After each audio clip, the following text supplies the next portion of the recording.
In 2 Corinthians chapter 6, verse 14, it says, "Be ye not unequally yoked together with unbelievers, for what fellowship have righteousness with unrighteousness?" I think the key thing is that when people hear like Christians are explicitly told not to marry non-Christians, that it can come off really bigoted.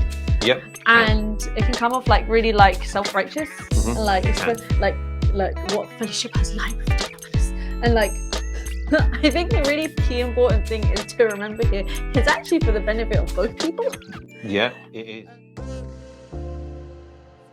Marriage is supposed to be a lifelong commitment, and if you have a marriage where you have fundamental life differences, how you're going to live your life, how you're even going to speak, how you conduct your personage, how you raise your children, at a very root level, how or what conducts and what do you expect out of life will be completely different from other people. Okay, you got some fundamentals. You want to be happy, you want to live a long life, you want to do nice things, hopefully, you want to be kind to other people, but the end destination, where do you expect to go? Where do you expect them to go? Yeah, like imagine the heartache if you're a Christian and your spouse that you've married and lived your life with, intentionally knowing that they are not a Christian, and you've entered your marriage in that phase, and then you're basically saying, "I love you,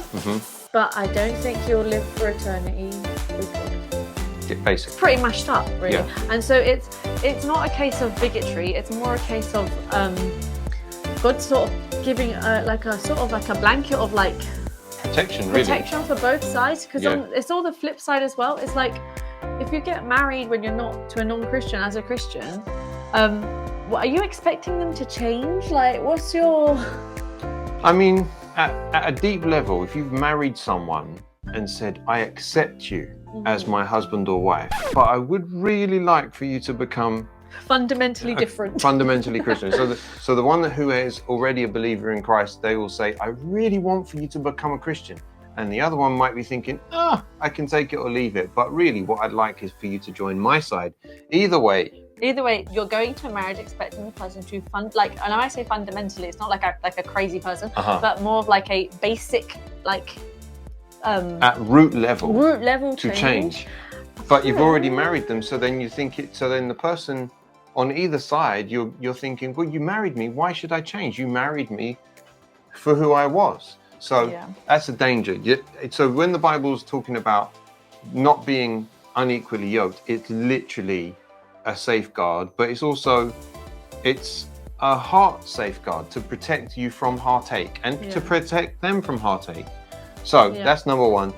At core level, the answer is no. And if you want more information on unequally yoked, go check out the description. But this is where it gets to the grey areas. Can a Christian marry a non-Christian